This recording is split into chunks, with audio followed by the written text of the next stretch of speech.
On a delayed morning train platform, a grocery clerk's cart gets knocked over, and her day starts to unravel. An office worker quietly steps in, paying real money and missing his big pitch to help her pull it back together. Their brief connection reveals hidden burdens and sparks, small lasting changes around them without anyone asking for credit. Before we dive in, don't forget to like, share, and subscribe. And, hey, where are you tuning in from? Leave your country in the comments. I love seeing how far these stories reach. On a grey Tuesday, the subway platform smelled like cold metal and burnt coffee. A woman in a blue polo with Parkway Grocery stitched over her heart leaned against a steel pillar, both hands on a small wire cart. The cart held a paper bag of oranges, a loaf of bread, and a white pill bottle tucked into the corner. Her shoes were thin. Salt had chewed the leather at the toes. She shifted her weight and checked the cracked phone screen. 7:38. She could still make it if the train behaved. The sign flickered yellow. Delays. The platform filled. People stepped around her cart like it was a traffic cone, not a person's morning. Steam rose from vents and caught in the lights. A man across the way juggled a coffee, a briefcase, and a life he hadn't put down yet. A stroller squeaked. Somewhere, an old speaker hissed. The woman closed one eye and pictured the store clock rolling past 8:05. She pictured a clipboard behind a manager's counter with her name on it. A group of boys in hoodies swelled with the crowd. They had that pack energy that doesn't have to be mean to still bump and ripple and push. One laughed hard at something on his phone and swung his backpack wide. The strap smacked the cart. The paper bag tore along the side like wet tissue. Oranges dropped, bright suns, bouncing toward the edge. Someone stepped on the loaf by accident and left a damp footprint where the bag had been. The pill bottle rolled under a bench and stopped against a gum wad. The woman said, "Hey, please, my stuff," but it came out soft. People glanced, then back to their screens. The boys froze a second, saw the mess, and shifted, eyes sliding away. An incoming train lit up the tunnel. Wind pressed at everyone's coats. The woman bent fast, hands shaking, scrambling oranges back into arms. Not meant for it. An orange slipped. Another. She knocked her knuckles on the tile and hissed. The cart rattled, empty, useless. Across from her, a man in a navy suit shifted his leather bag higher. He had a meeting at 9:30. His boss had texted 5 times in the last hour, little blue bubbles stacked like hail. He had practiced his opening lines on the shower wall. He could smell the sharp citrus tang mixing with the dusty brake smell rolling in, and felt the clock in his throat. He waited. 1 beat, 2. The train headlights grew. He looked at his shoes, then at the oranges. He set his bag down and knelt. His knees hit cold tile. He corralled 2 oranges with one hand and caught a third that had bumped against a boot. He reached under the bench, cheeks against the gum-stained floor, and fished out the pill bottle.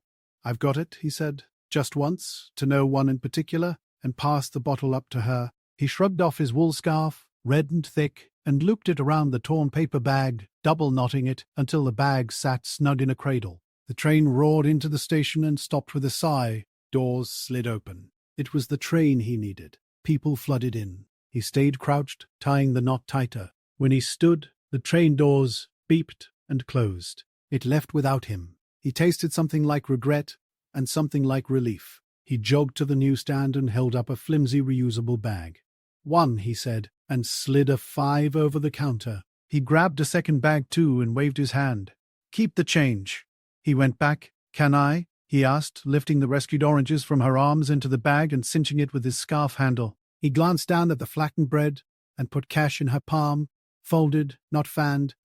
"Bread's on me," he said. He didn't look for a thank you. Something in the air changed, small as a breath. The boys went still, then a shorter, one with nervous eyes, stepped forward and trapped an orange with his shoe before it rolled under the track lip. He picked it up and set it gently in the bag, not meeting her eyes. A little kid in a puffy jacket tugged his dad's sleeve and crouched to pick another orange, serious like picking a jewel. The kiosk clerk pushed a stack of napkins toward them without a word. Someone made space around the cart. For a moment, the platform remembered itself. While they waited for the next train, they stood side by side. The woman fixed the collar of her polo with her thumb. Her voice came low. "If I'm late again, I'm on my last warning," she said, as if admitting a secret.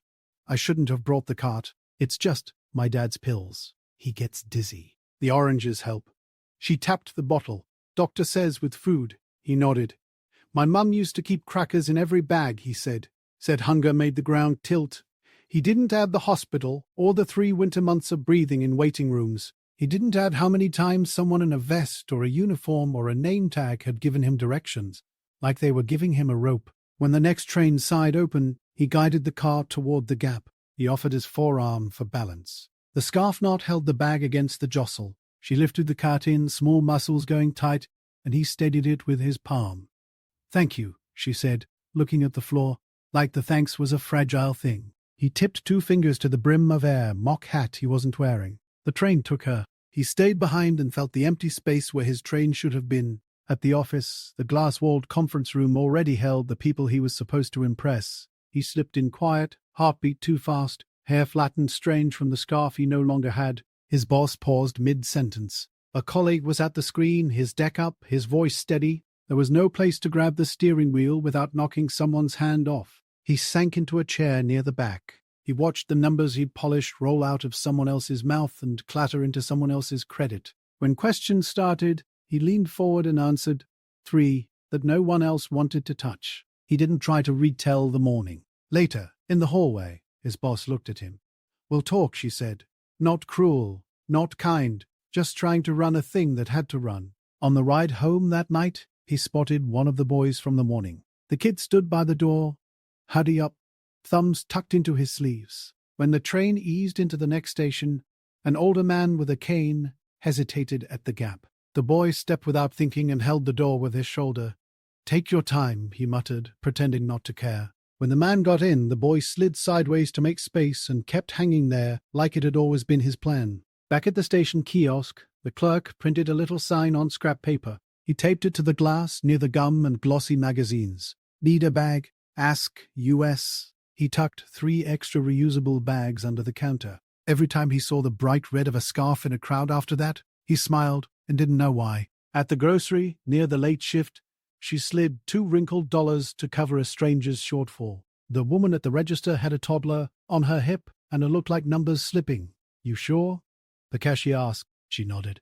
We all spill, she said. She could still feel the weight of the red scarf knot at her wrist where she had looped it to remember. Later that week, quiet settled between busy moments, and he thought about knots. Not the fancy ones, not the kind you learn for boats or camping. Just the kind you make in a hurry when something splits and you have to carry it anyway. He thought about how small knots carry big weight sometimes. How no one claps for a knot. How many knots he hadn't seen because he was staring at a clock or a screen or the back of someone else's head. The scarf knot rode the handle of her wire cart, bright red against winter and concrete. It bobbed as she pushed over a crosswalk, oranges bumping softly together like good news. Traffic idled and a bus sighed. A sliver of sun slipped between buildings and lit the knot for 1 clean second. She smiled without showing teeth and kept moving.